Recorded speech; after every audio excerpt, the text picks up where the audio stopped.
Baiklah, di sini saya akan menjelaskan materi pendekatan kurikulum, yaitu pendekatan grassroots, pendekatan klarifikasi nilai, dan yang terakhir pendekatan komprehensif. Di mana pendekatan grassroots ialah metode grassroots. Inisiatif pengembangan kurikulum itu dimulai dari lapangan atau dari guru-guru yang menjadi sebagai implementator. Nah, pengembangan ini disebarkan kepada lingkungan yang lebih luas, maka pengembangan ini disebut juga pengembangan kurikulum dari bawah ke atas. Lalu pendekatan kurikulum klarifikasi nilai atau Value Clarification Approach itu adalah pendekatan kurikulum yang menekankan agar peserta didik mampu mengemukakan pendapatnya masing-masing mengenai isu-isu pada konflik nilai di samping ada pendapat dari guru. Nah, pendekatan yang terakhir adalah pendekatan komprehensif atau comprehensive approach. Pendekatan ini melihat, menganalisis, dan memperhatikan secara keseluruhan semua masalah yang terjadi pada kurikulum diidentifikasi secara global oleh pengembang kurikulum. Sekian penjelasan dari saya. Terima kasih. Assalamualaikum warahmatullahi wabarakatuh. Saya Muhammad Reza. Di sini saya akan menjelaskan tentang pendekatan kurikulum. Pendekatan kurikulum terbagi menjadi 6. Yang pertama ada pendekatan humanistik. Pendekatan humanistik dalam pengembangan kurikulum bertolak dari ide memanusiakan manusia. Penciptaan konteks yang akan memberikan peluang manusia untuk menjadi lebih human, untuk mempertinggi harkat merupakan dasar filosofi, dasar teori, dasar evaluasi, dan dasar pengembangan program pendidikan. Pada pendekatan humanistik berpusat pada siswa dan mengutamakan perkembangan afektif siswa sebagai prasyarat dan sebagai bagian integral dari proses pembelajaran. Yang kedua ada pendekatan teknologis.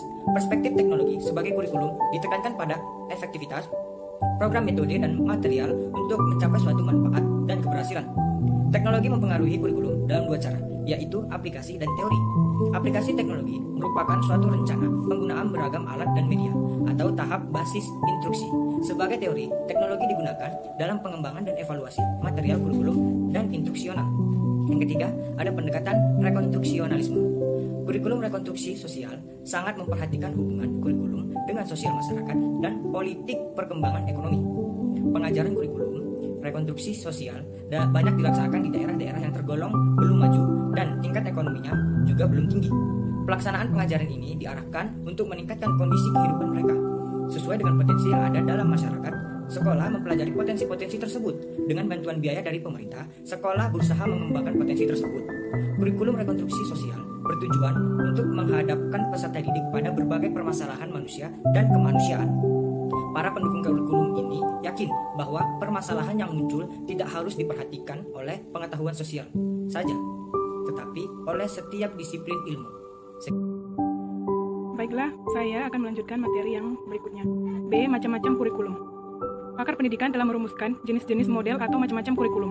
Pada umumnya ada 4 jenis kurikulum yang telah disepakati, yaitu kurikulum subjek akademis, kurikulum humanis, kurikulum teknologis, dan kurikulum rekonstruksi sosial.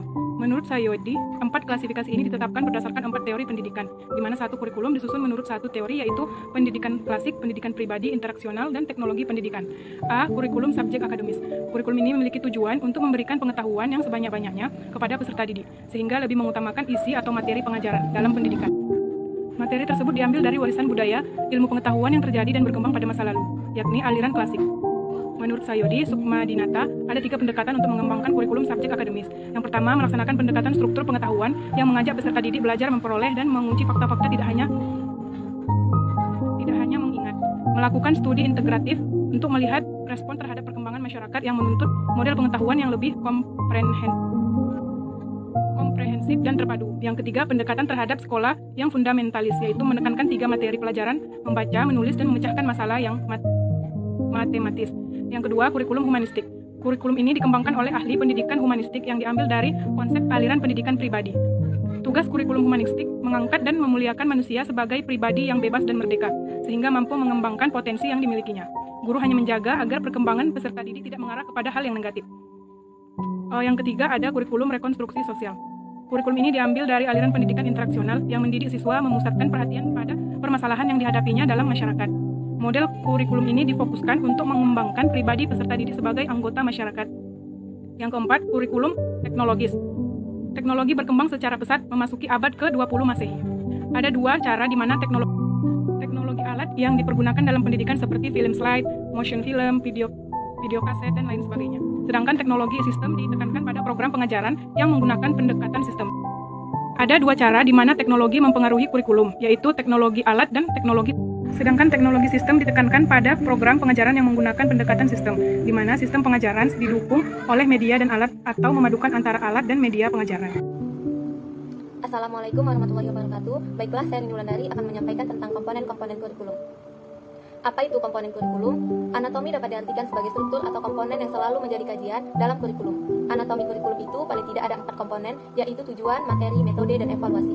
Keempat komponen ini satu sama lain saling berkaitan dan berhubungan. Komponen merupakan unsur atau bagian yang sangat esensial dalam keseluruhan kegiatan pendidikan. Komponen kurikulum merupakan bagian atau unsur yang satu sama lain saling berhubungan dan terkait. Unsur atau bagian yang ada pada kurikulum itu adalah yang A, rumusan tujuan, yang B, susunan materi atau bahan ajar, yang C, pendekatan, model, strategi apa yang akan digunakan, dan yang D, evaluasi, baik terhadap hasil maupun proses. Komponen-komponen kurikulum terbagi menjadi 4. Yang pertama, komponen tujuan, yang kedua, komponen isi atau materi, yang ketiga, komponen strategi, dan yang keempat, komponen evaluasi. Yang pertama, komponen tujuan. Komponen tujuan dalam rancangan kurikulum menjadi ide atau gagasan awal yang diinginkan dalam setiap proses pendidikan. Rancangan tujuan memberikan arah terhadap proses pendidikan sesuai dengan yang dicita-citakan. Tujuan merupakan suatu pedoman dan langkah dalam menemukan sesuatu yang diinginkan. Tujuan yang jelas akan memberi petunjuk yang jelas pula terhadap pemilihan isi atau bahan ajar, strategi, media pembelajaran, dan evaluasi. Bahkan dalam berbagai model pengembangan kurikulum ini, tujuan menjadi dasar, arah, atau patokan dalam menentukan komponen-komponen yang lainnya.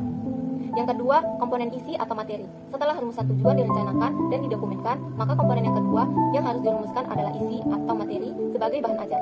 Konten atau isi materi yang dituliskan pada kurikulum menempati posisi yang penting dalam menentukan kualitas hasil pendidikan. Isi yang menjadi materi dalam kurikulum, ruang lingkupnya yaitu meliputi pengetahuan, keterampilan, dan sikap. JAIS pada tahun 1976 menentukan 4 kriteria dalam melakukan pemilihan isi atau materi kurikulum. Yang pertama itu, materi kurikulum memiliki tingkat kebermaknaan yang tinggi. Yang kedua, bernilai guna bagi kehidupan. Yang ketiga, sesuai dengan minat siswa. Dan yang keempat, sesuai dengan perkembangan individu. Kemudian selanjutnya, yang ketiga, komponen strategi. Yang ketiga, komponen strategi pembelajaran. Strategi pembelajaran mempunyai kedudukan yang strategis dalam kajian studi kurikulum. Menetapkan strategi merupakan langkah ketiga setelah menetapkan tujuan dan isi materi bahan ajar. Strategi yang tepat akan mempermudah untuk mengantarkan pencapaian tujuan pembelajaran. Strategi merupakan salah satu cara dalam menyampaikan materi, supaya peserta didik lebih cepat memahami terhadap materi yang disampaikan. Selanjutnya yang terakhir, komponen evaluasi. Evaluasi merupakan komponen yang keempat dari pengembangan kurikulum dan pembelajaran. Evaluasi mempunyai kedudukan yang penting, terutama dalam menentukan keberhasilan kegiatan pendidikan dan pembelajaran. Evaluasi dilihat dari aspek makro untuk melihat keberhasilan kegiatan pendidikan secara umum, sedangkan secara mikro dapat digunakan untuk melihat keberhasilan kegiatan pembelajaran di kelas. Secara umum, pelaksanaan evaluasi dapat dibagi dua, yaitu yang pertama evaluasi hasil. Ini dilakukan oleh guru setelah pokok bahasan disampaikan dengan tujuan untuk mengukur sejauh mana kemampuan siswa dalam menerima dan memahami materi yang telah disampaikan. Kemudian yang kedua, evaluasi terhadap proses pelaksanaan langkah-langkah pembelajaran.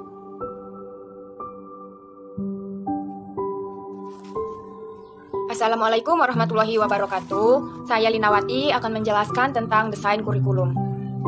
Ada beberapa pendapat para ahli tentang desain kurikulum.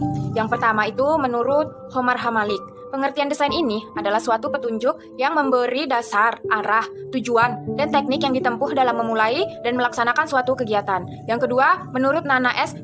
Sukmadinata, desain kurikulum adalah menyangkut pola pengorganisasian unsur-unsur atau komponen kurikulum. Penyusunan desain kurikulum ini dapat dilihat dari dua dimensi. Yang pertama itu dimensi horizontal dan yang kedua itu dimensi vertikal. Dimensi horizontal ini berkenan dengan penyusunan dari lingkup isi kurikulum. Sedangkan dimensi vertikal menyangkut penyusunan sekuensi bahan berdasarkan urutan tingkat kesukarannya. Yang keempat itu ada menurut Longstreth.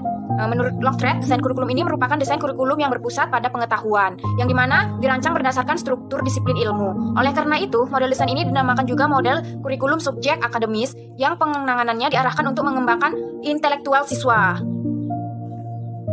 Kemudian, ada tahap-tahap desain kurikulum. Yang pertama itu mengidentifikasikan misi institusi dan kebutuhan para pengguna pendidikan. Sebagai konsekuensinya, pengembangan kurikulum harus mengetahui dan mengerti kebutuhan dari para pengguna kurikulum tersebut, yaitu siswa, pengajar, administrator pendidikan, badan profesional, pemerintah, dan sebagainya yang dapat menentukan tipe profil lulusan yang diinginkan. Antara lain, yang pertama menguasai dasar-dasar metode pengajaran. Yang kedua, mempunyai kompetensi pendidikan yang tinggi. Yang ketiga, memiliki kemampuan analisis yang kritis. Yang keempat, mampu mengembangkan kemampuan diri. Yang kelima, memiliki keahlian berkomunikasi yang baik. Dan yang terakhir, memiliki rasa empati dan etika yang baik. Yang kedua, penilaian kebutuhan pembelajaran mengembangkan kurikulum harus bisa mengetahui sampai di mana titik kemampuan maupun kelemahan siswa-siswinya tersebut. Untuk itulah diperlukan data karakteristik siswa secara perorangan.